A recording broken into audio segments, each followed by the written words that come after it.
July 20th, 1944. Alan Dulles held a decoded message confirming Hitler survived the bomb. He smiled. The Americans had decided months ago Hitler should live. Hello, my friends. I'm Matt Donovan, a 73-year-old military historian from the University of Massachusetts, and you're watching WWII Visualized. I've spent 5 decades studying the decisions that shaped our world, but this story still unsettles me. We all know the Allies wanted to defeat Hitler. But what if I told you that the American intelligence community actively chose not to kill him? Not because they couldn't, because they didn't want to. Today, I'm going to walk you through one of the most cynical calculations in modern warfare, the deliberate decision to keep Adolf Hitler alive. Let's begin. Let me start with a question that might sound absurd. What if the safest place for Adolf Hitler during World War II was the chair of the Fuhrer himself? Not because of his bunkers, not because of his bodyguards, not because of the SS divisions sworn to protect him, but because the most powerful intelligence agency in the United States, the Office of Strategic Services, concluded that Hitler alive was more valuable than Hitler dead. This is not conspiracy theory. This is not speculation. This is documented history, buried in declassified files and memoirs that most people have never read. And by the end of this video, you'll understand exactly why American spy masters looked at assassination plans, looked at poisoning schemes, looked at opportunities to end the war with a single bullet, and said no, not yet, not him, let him live. Let's go back to the beginning. By the spring of 1943, the war in Europe had reached a critical inflection point. The German Wehrmacht, once seemingly invincible, had suffered a catastrophic defeat at Stalingrad. The numbers were staggering. Over 800,000 Axis soldiers, German, Romanian, Italian, Hungarian, were killed, wounded, or captured in that single campaign. Field Marshal Friedrich Paulus surrendered the German 6th Army on February 2, 1943. Let me put that in perspective for you. It was the first time in history that a German field marshal had ever surrendered. In the entire history of the Prussian and German military tradition, going back centuries, no officer of that rank had ever given up his command to an enemy.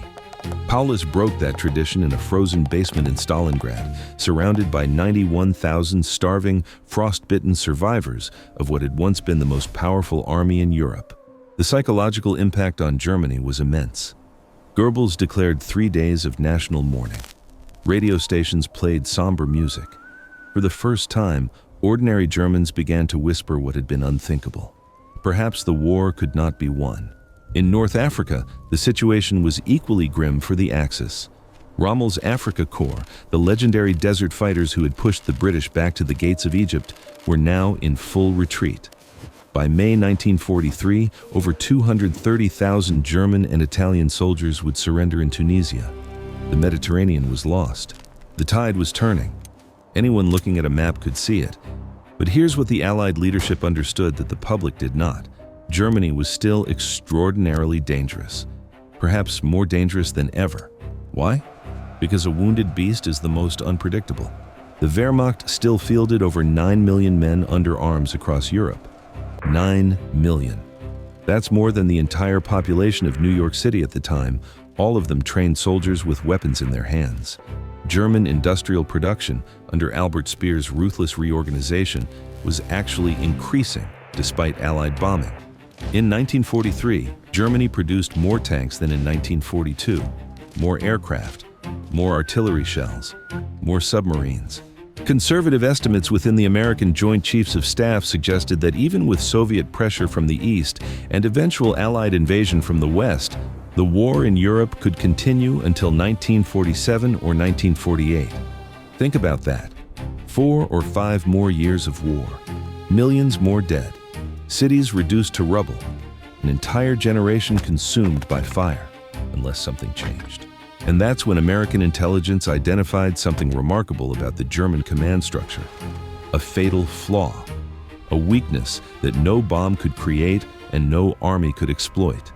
The flaw was at the very top, and his name was Adolf Hitler. To understand what happened next, you need to understand where American intelligence came from. Before World War II, the United States had no centralized intelligence agency. Nothing like the British MI6 or the Soviet NKVD. The Army had its intelligence section. The Navy had its own. The State Department gathered diplomatic information. The FBI handled domestic matters. But there was no single organization responsible for espionage, covert operations, or analysis of foreign threats. Pearl Harbor changed everything. On December 7, 1941, the Japanese attacked without warning, killing over 2,400 Americans and crippling the Pacific Fleet. The intelligence failure was total. Warning signs had been missed. Communications had not been shared between agencies. The left hand had no idea what the right hand was doing. President Franklin Roosevelt decided this could never happen again. On June 13, 1942, he signed the order creating the Office of Strategic Services, the OSS, and he chose a remarkable man to lead it. William Joseph Donovan was 60 years old in 1942. They called him Wild Bill, though he hated the nickname. He was a Wall Street lawyer, a millionaire, a devout Catholic, and a genuine war hero.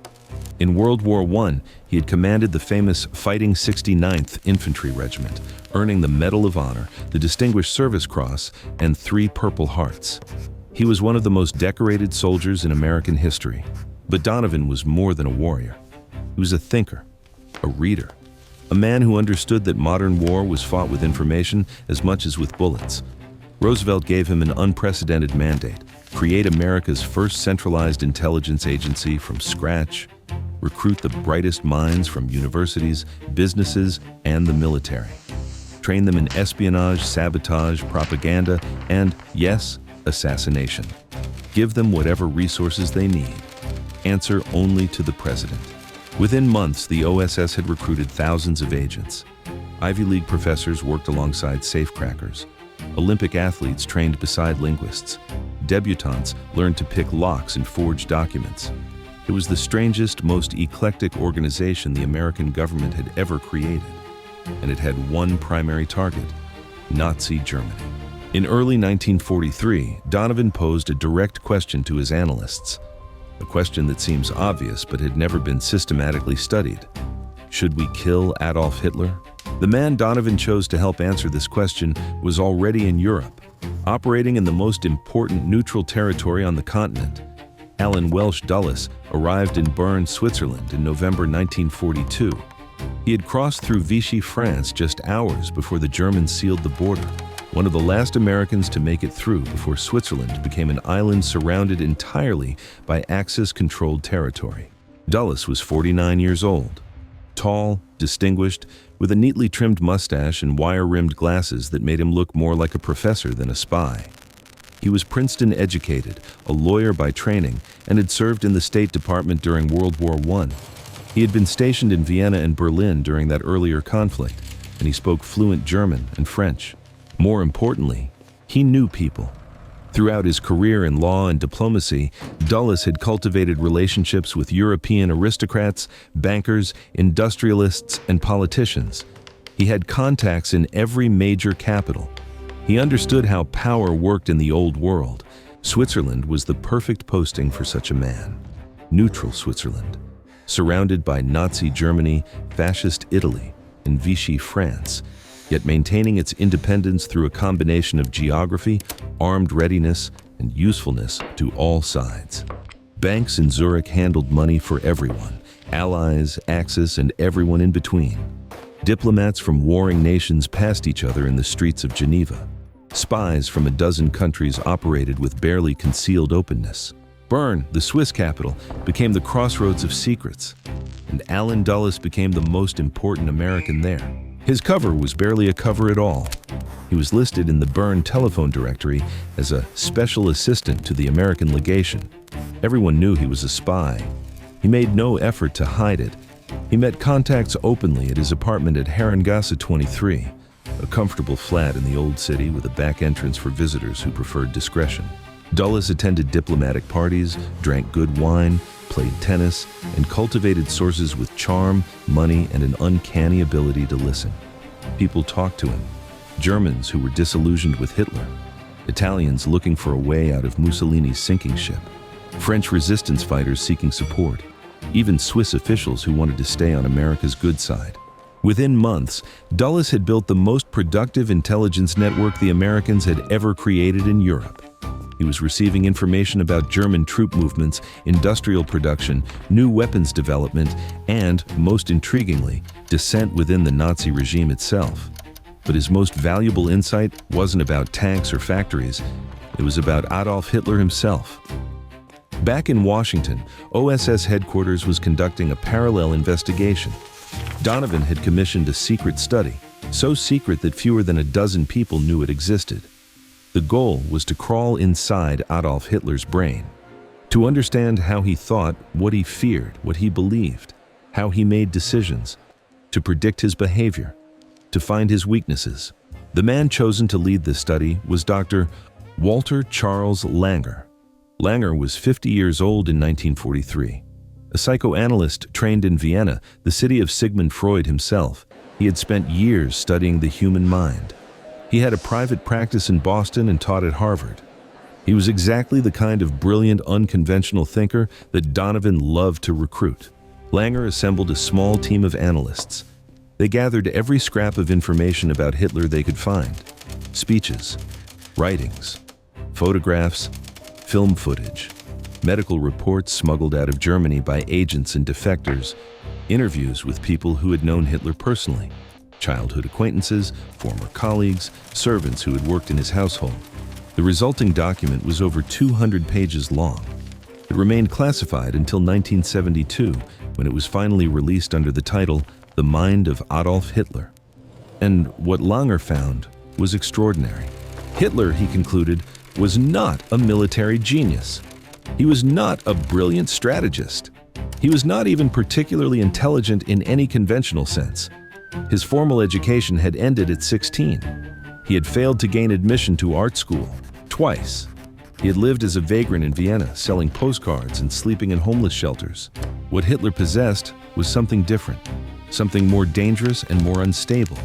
He had absolute, unshakable belief in his own destiny. Hitler was convinced, genuinely, deeply convinced, that he had been chosen by Providence to lead Germany to greatness. Every success reinforced this belief. When he remilitarized the Rhineland in 1936 and France did nothing, it was proof of his genius. When he annexed Austria without firing a shot, it was Providence. When he took Czechoslovakia while Britain and France watched, it was destiny unfolding. And when he conquered France in 6 weeks, something the German army had failed to do in 4 years during World War I, Hitler's belief in himself became total. He had been right when everyone doubted him. He had succeeded when his generals predicted failure. He was chosen. He was special. He was always right. This was the flaw that would destroy him, because Hitler didn't just believe in his own destiny.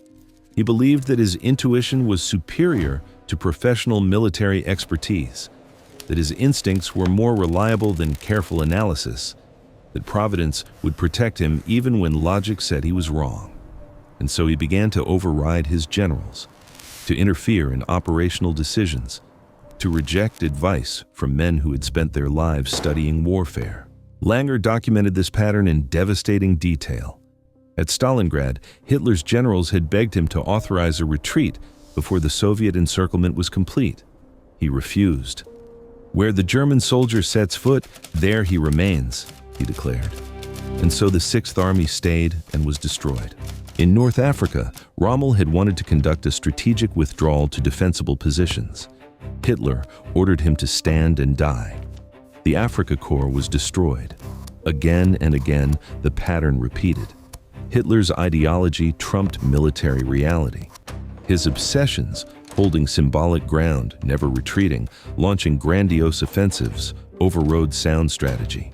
Langer's assessment was blunt. Adolf Hitler was becoming a strategic liability to Germany. His mental state was deteriorating. His health was failing. Tremors, digestive problems, possibly early Parkinson's disease. His decision-making was increasingly erratic. And then Langer posed the critical question: what happens if Hitler is removed? This is where the calculation became cold. If Hitler died, by assassination, by coup, by natural causes, by suicide, who would replace him? The Nazi Party had potential successors. Hermann Göring, the morphine-addicted head of the Luftwaffe. Heinrich Himmler, the fanatical leader of the SS, Joseph Goebbels, the propagandist, Rudolf Hess, though he had already flown to Britain on his bizarre peace mission and was imprisoned there. But Dulles' intelligence from Switzerland painted a different picture. There was a significant faction within the German military, the traditional officer corps of the Wehrmacht, that despised Nazi ideology. These were Prussian aristocrats, professional soldiers from families that had served Germany for generations. Men who saw Hitler as a vulgar Austrian corporal who had hijacked their beloved institution and was driving it to destruction. These men were not Democrats. They were not liberals. Many of them had supported Hitler's early expansion because it restored German power and pride. But by 1943, they could see where things were heading. Total war, total destruction, the end of Germany as a nation, and they were plotting. Dulles knew this because they had contacted him directly. The first approach came in January 1943. A German diplomat named Adam von Trott-zu-Solz arrived in Switzerland with a message from a group of anti-Hitler officers. They wanted to know if they removed Hitler, would the Western Allies negotiate a peace? This was not an idle question. The Casablanca Conference had just concluded, with Roosevelt and Churchill announcing that the Allies would accept nothing less than unconditional surrender from Germany. No negotiations, no separate peace, complete and total defeat. The German resistance found this terrifying. If they risked everything to kill Hitler only to face the same demand for unconditional surrender, what was the point? They might as well fight on under Hitler, hoping for some miracle. Trott pleaded with Dulles. Give us something. Some assurance that a post-Hitler Germany would be treated fairly. Some guarantee that the country wouldn't be dismembered and destroyed. Dulles listened carefully. He took notes. He sent reports to Washington, and Washington sent back nothing. No promises, no assurances, no encouragement. But the contacts continued. Over the following months, Dulles met with more German dissidents. He learned about the conspiracy forming within the Wehrmacht. He received names, plans, tentative dates for action. And here's what crystallized in his mind, the terrible calculation that would shape everything that followed. These conspirators were not incompetent fanatics like Hitler. They were trained professional officers, men like Ludwig Beck, who had been chief of the German General Staff until he resigned in protest over Hitler's reckless expansion, men like Henning von Treschow, a brilliant tactician commanding forces on the Eastern Front, men like Erwin von Witzleben, a field marshal who had conquered France. If these men took over Germany, everything would change. They would conduct strategic retreats, preserving their armies instead of wasting them in pointless last stands. They would consolidate defensive lines along natural barriers, making Allied advances slow and costly. They would end the persecution of Jews and other minorities, removing one of the moral foundations of Allied propaganda. They might seek a separate peace with the West, offering to continue fighting the Soviets in exchange for lenient terms, potentially fracturing the Allied coalition. They could extend the war by years. Dulles transmitted his assessment to Washington in a series of encrypted cables through the spring of 1943. The conclusion was stark. Removing Hitler might not shorten the war. It might make it longer, much longer. The devil we know is preferable to the professionals we don't. Now, I need to tell you about the British. Because while the Americans were calculating the value of Hitler's incompetence, British Special Operations Executive was developing actual assassination plans, detailed plans, operational plans, plans that could have been executed. Operation Foxley was the code name. The target was Hitler's mountain retreat, the Berghof, near Berchtesgaden in the Bavarian Alps. This was Hitler's favorite place, the location where he made many of his most important decisions, where he entertained foreign dignitaries, where he retreated to think and plan. SOE analysts had studied the Berghof extensively. They knew its layout, its security arrangements, its daily routines. They had sources, servants, locals, people who could observe and report, and they had identified a vulnerability. Hitler walked. Every morning, weather permitting, he would stroll along a mountain path from the Berghof to a small tea house about a kilometer away. It was his exercise, his meditation, his connection to the alpine landscape he loved. The path wound through forested terrain. Trees and rocks provided natural cover.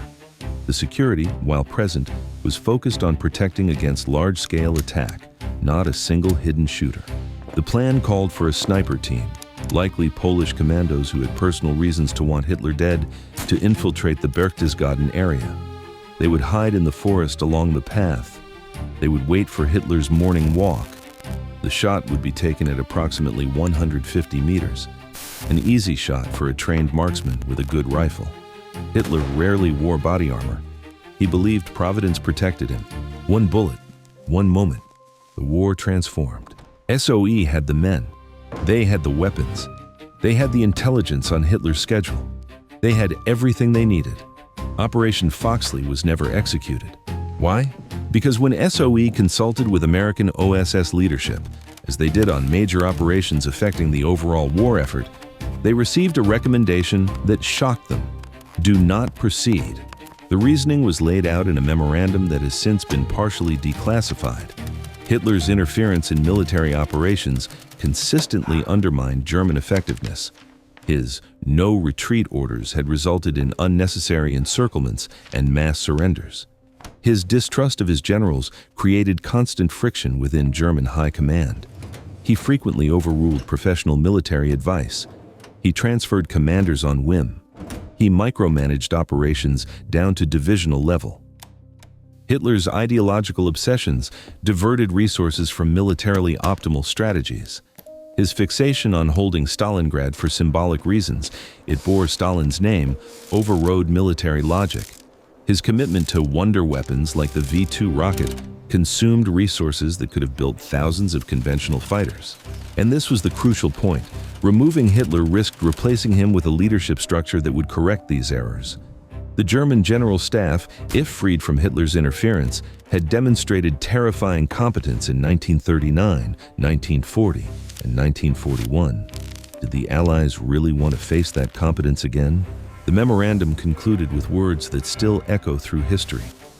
The elimination of Hitler at this time would not necessarily shorten the war and might conceivably lengthen it. Operation Foxley was shelved, filed away, never mentioned publicly until decades later. Adolf Hitler would be allowed to continue leading Germany into the ground. Now I want to introduce you to three men who never read that memorandum. Three men who gave their lives trying to do what the Americans had decided should not be done. If you're finding this story as haunting as I do, take a moment to subscribe to the channel. I release these deep dives every week, and your support helps more than you know. The first was Hans Oster. Major General Hans Paul Oster was 56 years old in 1943. He was born in Dresden on August 9, 1887, the son of a Protestant pastor, a man of God who raised his son to believe in moral absolutes, in right and wrong, in duty to conscience above duty to state. Oster followed the traditional path of the Prussian military aristocracy.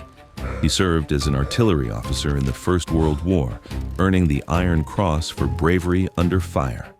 Between the wars, he built a career in military intelligence, eventually becoming deputy director of the Abwehr, Germany's military intelligence service, under the enigmatic Admiral Wilhelm Canaris. From the outside, Oster appeared to be a loyal servant of the Reich. From the inside, he was anything but. Oster had despised the Nazis since before they took power.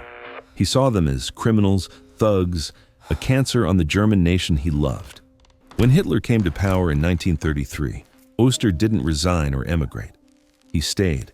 He burrowed deep into the intelligence apparatus, and he began to resist. His resistance was not symbolic. It was active and extraordinarily dangerous.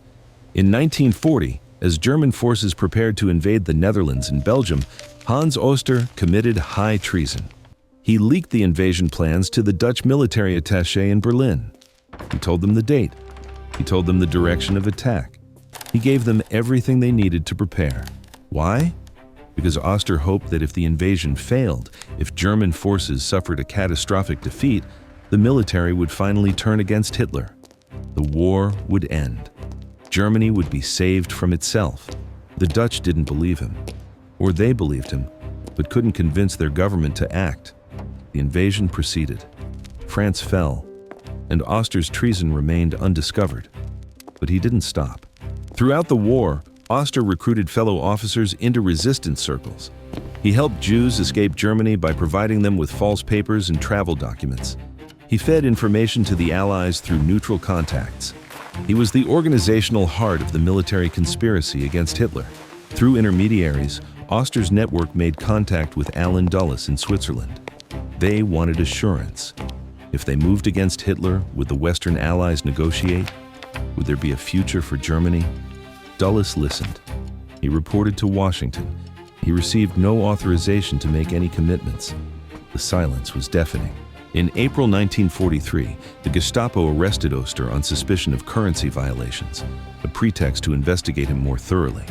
He was removed from his position at the Abwehr, placed under house arrest, watched constantly. But he was not executed. Not yet. They didn't have enough evidence. On July 20th, 1944, the bomb exploded at Wolf's Lair. Hitler survived. The Gestapo came for Oster that night. He was taken to Flossenburg concentration camp. For 9 months, he was interrogated, tortured, held in conditions designed to break him. He did not break. He admitted nothing that would endanger others. On April 9th, 1945, 29 days before Germany's surrender, Hans Oster was hanged. He was 57 years old. His body was burned and the ashes scattered, so there would be no grave for mourners to visit. The second was Adam von Trott zu Solz. Adam von Trott was born on August 9, 1909, in Potsdam, exactly 22 years after Hans Oster, sharing the same birthday by coincidence. He came from ancient Prussian nobility. His ancestor had signed the Declaration of Independence as one of the Hessian representatives to the Continental Congress. But Adam was no typical aristocrat. He was a searcher, an idealist, a man who wanted to understand the world and make it better. He studied law in Germany and then won a Rhodes Scholarship to Oxford. In England, he befriended students who would become the next generation of British leaders. He debated philosophy and politics in ancient quadrangles. He fell in love with the idea of international cooperation, of a Europe united by shared values rather than divided by nationalism. When he returned to Germany, the Nazis were in power. Adam faced a choice that many young Germans confronted: emigrate, conform, or resist. He chose a complicated path. He joined the German Foreign Office, reasoning that he could be more effective working within the system than outside it. He used his position to travel, to maintain foreign contacts, to gather information that might be useful someday. And when the conspiracy against Hitler began to crystallize, Adam von Trott became one of its most important foreign liaisons. He traveled to Switzerland multiple times to meet with Dulles. He was young, passionate, eloquent. He made the case for the resistance with burning conviction. "Give us support," he pleaded. "Give us assurance that there is an alternative to fighting until total destruction. Help us help you." I want you to imagine those meetings. A young German aristocrat, risking his life every time he crossed the border, sitting across from an American spy master who knew that his government had decided Hitler should live. What did Dulles say? How did he look at him in the eye? We don't know exactly. The conversations were not recorded, but we know that Dulles reported them to Washington, and we know that Washington's response was silence. Adam von Trott was in Berlin on July 20th, 1944. He was part of the conspiracy, though not directly involved in the bomb plot itself. His role was to help manage the aftermath, to reach out to foreign governments, to begin negotiations for peace. When the bomb failed and the roundup began, Adam knew his life was over. He was arrested on July 25th. He was tortured. He was brought before the Nazi People's Court, presided over by the screaming, vicious Roland Freisler. The trial was a spectacle filmed for Hitler's entertainment. Adam was mocked, humiliated, denied any opportunity to defend himself. On August 26, 1944, Adam von Trott zu Solz was hanged at Plötzensee prison. The execution was by slow strangulation. The condemned were hung from meat hooks with thin cord, taking long minutes to die. It was filmed. Hitler watched the footage that evening. Adam was 35 years old. He left behind a wife, Clarita, and 2 small daughters who would grow up without their father. The third was Dietrich Bonhoeffer. You may know this name. Of the 3 men I'm describing, Bonhoeffer has become the most famous, his writings still read, his life still studied, his faith still inspiring. Dietrich Bonhoeffer was born on February 4, 1906, in Breslau, into a family of intellectuals and academics. His father was a prominent psychiatrist. His mother came from a family of theologians. From childhood, Dietrich was surrounded by ideas, by debate, by the assumption that one had a duty to engage with the world. He decided to become a pastor, but not an ordinary one. He studied theology at the University of Berlin, then spent a year at Union Theological Seminary in New York City. He traveled. He learned. He questioned everything, including his own faith. By the time Hitler came to power, Bonhoeffer was one of the most brilliant young theologians in Germany, and he was one of the first to recognize what Nazism truly meant. 2 days after Hitler became chancellor, Bonhoeffer gave a radio address warning about the dangers of a leader who becomes an idol, who demands absolute loyalty, who sets himself above moral law. The broadcast was cut off before he finished. The authorities had heard enough. Bonhoeffer became a leader of the Confessing Church, the Protestant movement that resisted Nazi attempts to control German Christianity. He ran an underground seminary, training pastors who would not bow to the regime. He wrote books that are still read today, The Cost of Discipleship, Life Together, exploring what it means to follow Christ in a world of evil. He could have stayed safe. When war broke out, Bonhoeffer was in America, lecturing and writing. Friends urged him to stay. The war would be dangerous for a man who had so openly opposed the Nazis. Bonhoeffer refused. He wrote to a friend, "I have come to the conclusion that I made a mistake in coming to America. I must live through this difficult period of our national history with the people of Germany. I will have no right to participate in the reconstruction of Christian life in Germany after the war if I do not share the trials of this time with my people." He returned to Germany in July 1939, 6 weeks before the invasion of Poland. Back in Germany, Bonhoeffer was recruited into the Abwehr by Hans Oster. His role was to serve as a courier, using his international church contacts to carry messages to Allied representatives. He met with the Bishop of Chichester in Sweden, passing information about the resistance and pleading for some sign of Allied support. He received nothing. The British government, like the American, had concluded that dealing with the German resistance was too complicated, too uncertain, too risky. Bonhoeffer also helped Jews escape to Switzerland, using Abwehr credentials to facilitate their passage. This was extraordinarily dangerous. If discovered, it meant certain death. In April 1943, the Gestapo arrested Bonhoeffer. The official charge was helping Jews escape. The deeper suspicion was treason. For 2 years, Bonhoeffer was held in various prisons.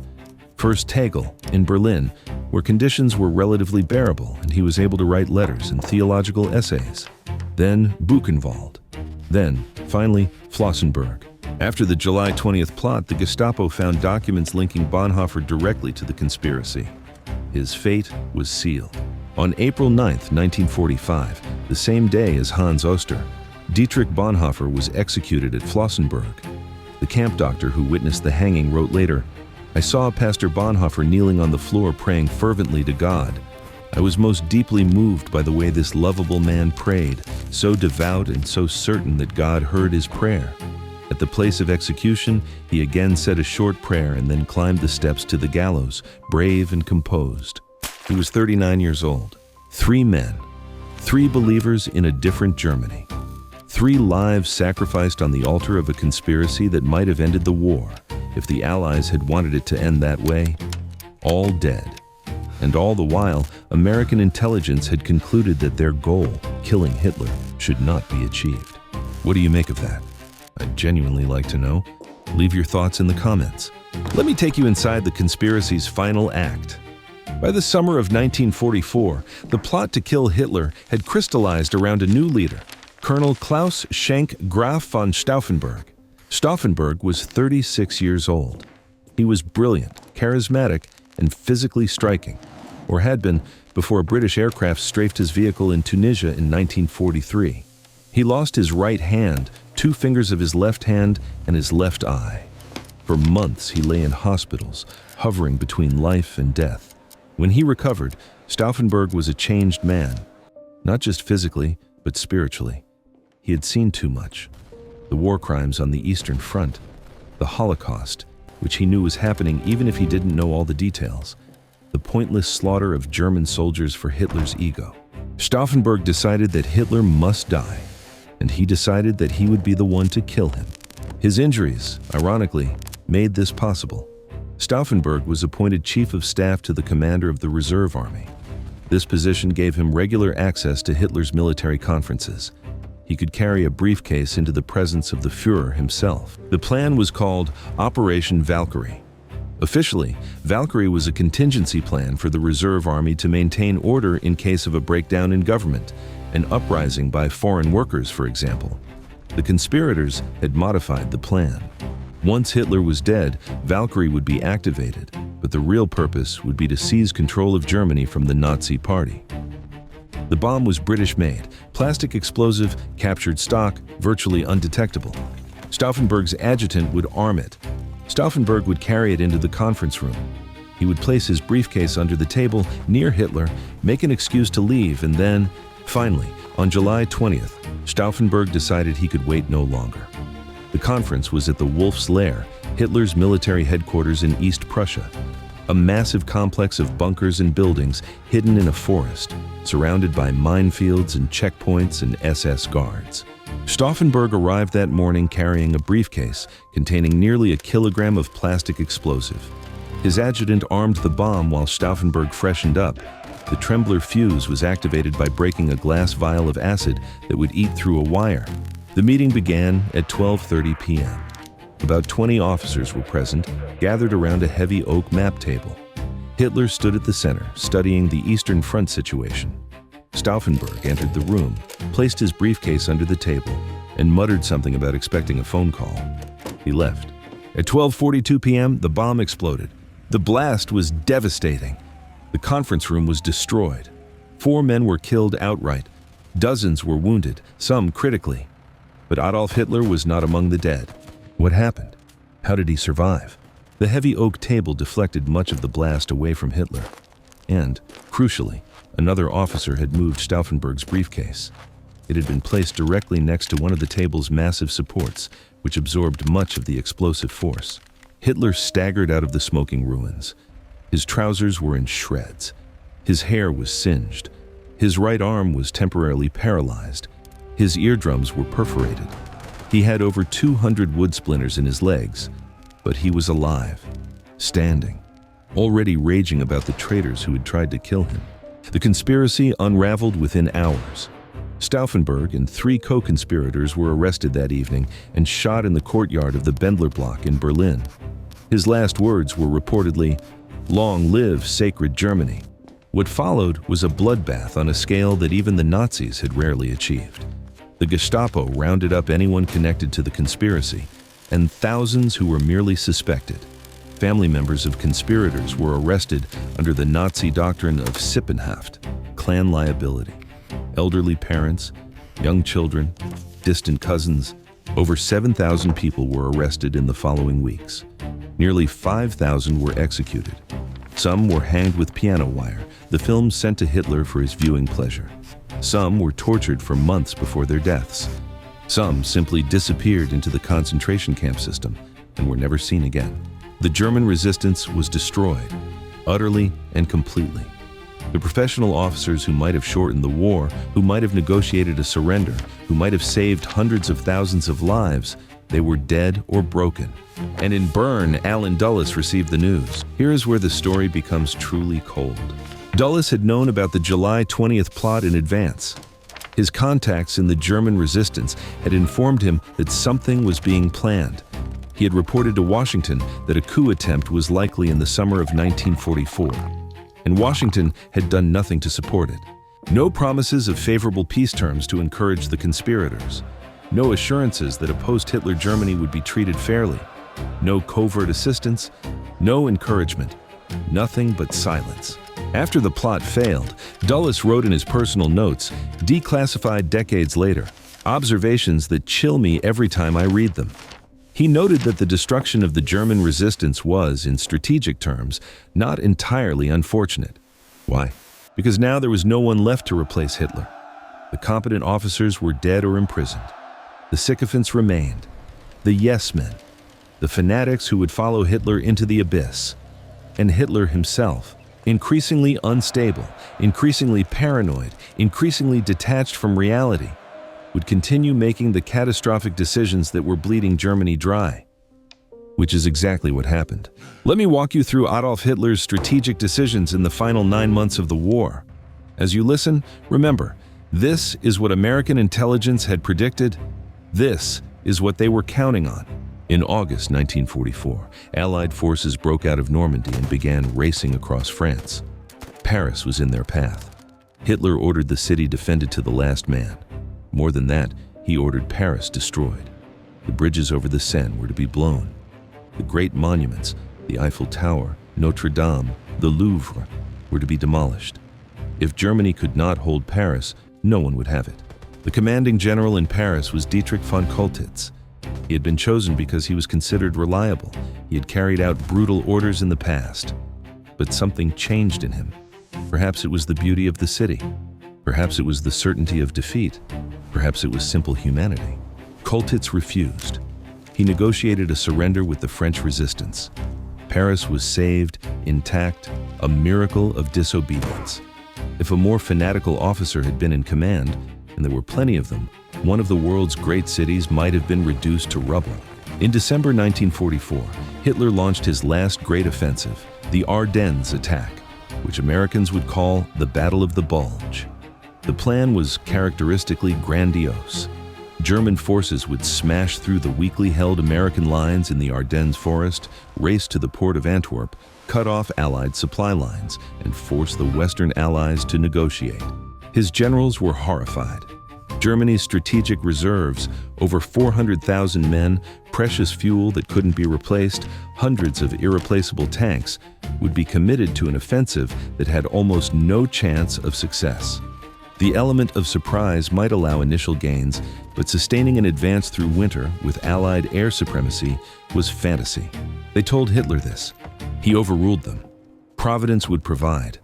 The will to victory would overcome material disadvantages. The offensive began on December 16th. Initial progress was dramatic. The Americans were caught off guard. German panzers pushed deep into Allied lines. For a moment, it seemed like 1940 again.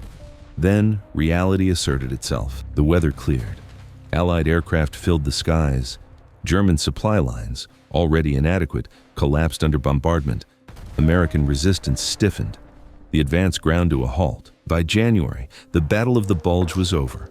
Germany had lost over 100,000 men, killed, wounded, or captured, 600 tanks, 1,000 aircraft, fuel reserves that would take months to rebuild.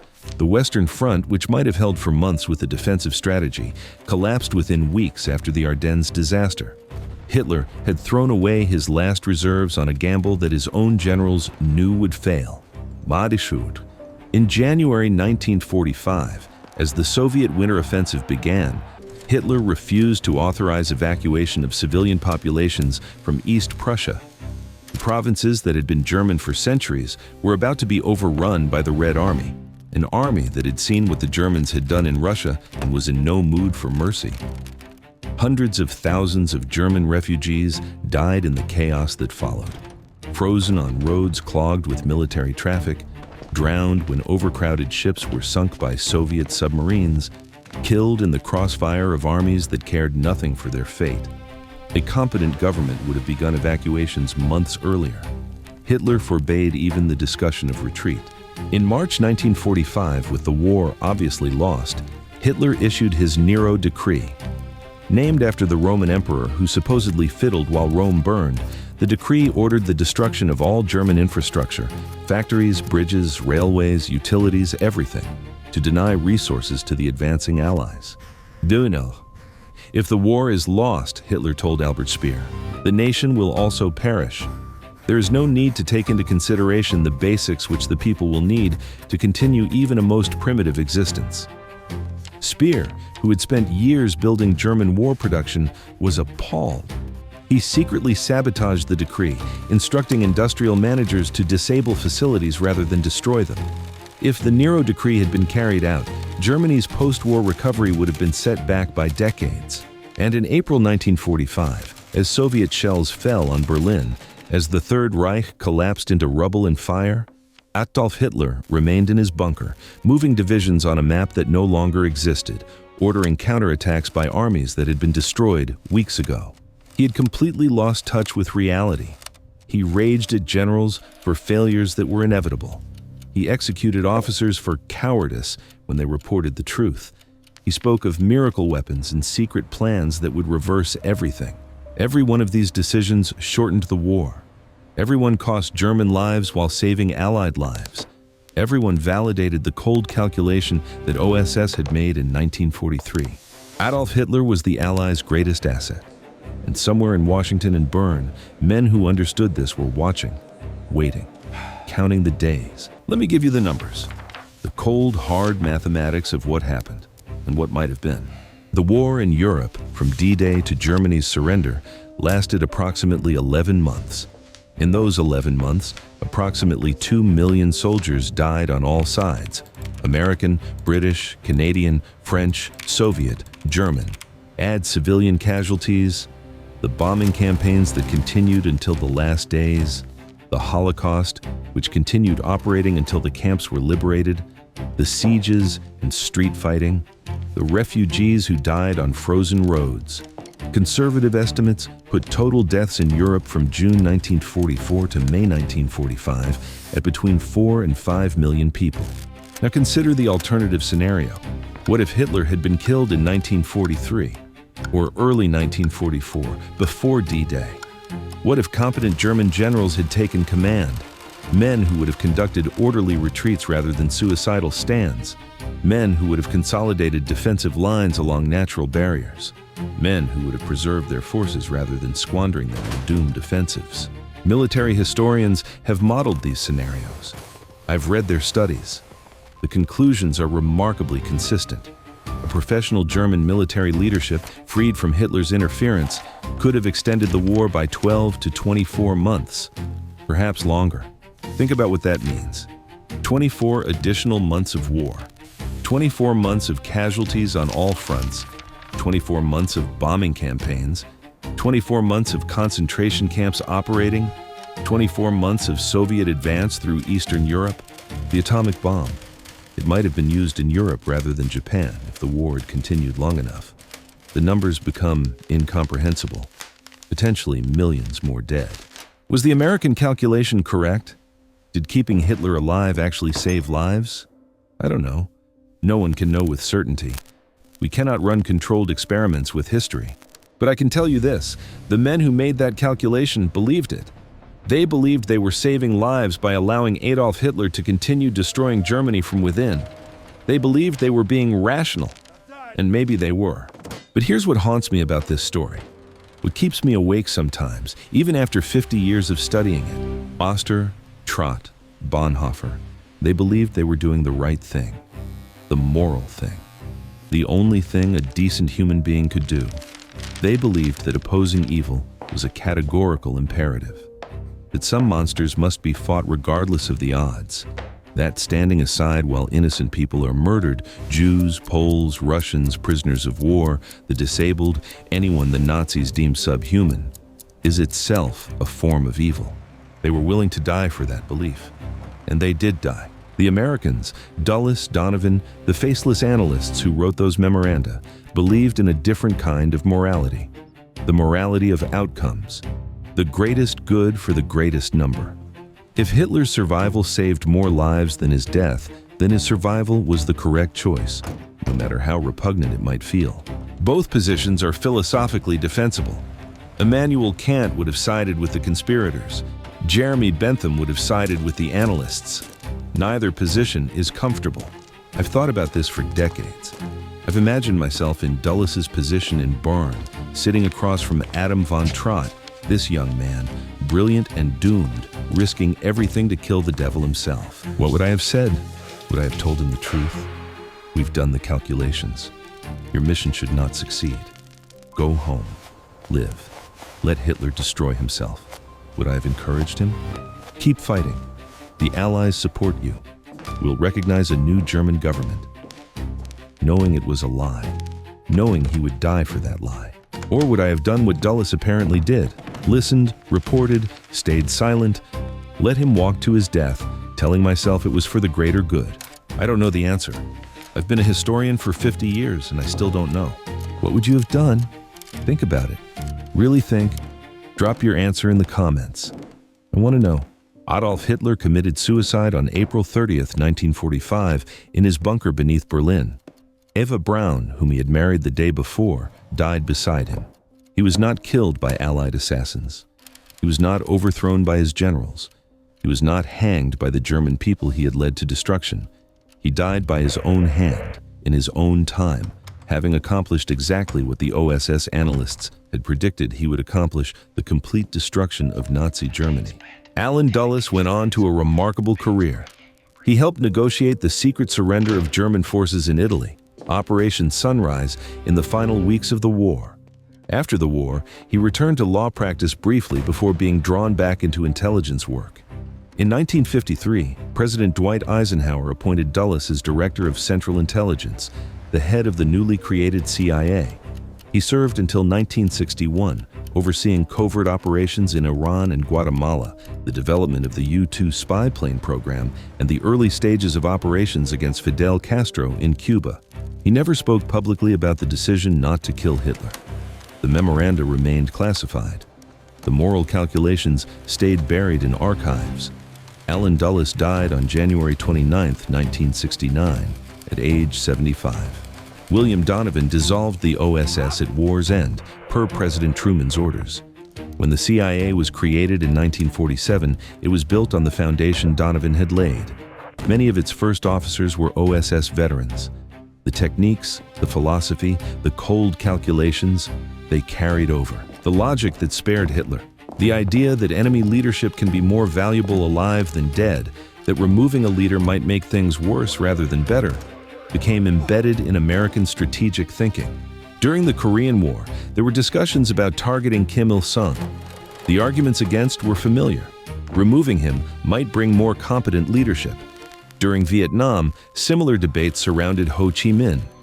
During the Gulf War, the decision not to pursue Saddam Hussein to Baghdad was influenced by concerns about succession. The calculation has been refined over decades. Modern intelligence agencies maintain detailed psychological profiles of adversary leaders. They model scenarios of leadership change. They run simulations of what happens when key figures are removed from the board. It's called decapitation strategy analysis, and its intellectual origins trace directly back to a decision made in Washington in 1943, a decision that Adolf Hitler would be allowed to live. I want to leave you with one final image.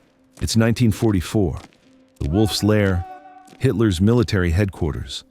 There's a conference room, a heavy oak table covered with maps, officers standing around it, rigid with tension, waiting for the Fuhrer's judgment.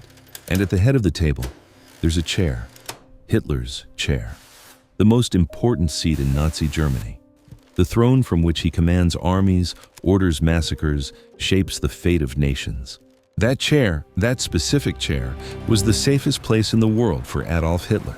Not because of the guards, not because of the bunkers, not because of the minefields and checkpoints surrounding him. It was safe because his enemies had decided it should be safe. Because cold men in distant offices had calculated that Hitler, sitting in that chair, making his catastrophic decisions, issuing his insane orders, was the best possible outcome for the Allied cause. The safest place for Adolf Hitler during World War II was the Fuhrer's chair, because that's where he did the most damage to his own country. And somewhere in the archives of the Central Intelligence Agency, there are documents that prove the Americans knew it all along.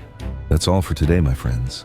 If this story made you think, really think, about the nature of war and morality and the terrible choices that shape our world, I'd be grateful if you'd share it with someone who appreciates history. Subscribe if you haven't already. Next week, we're going into another forgotten chapter of World War II, another story that didn't make the textbooks but should have. Until then, I'm Matt Donovan. Stay curious. Question everything.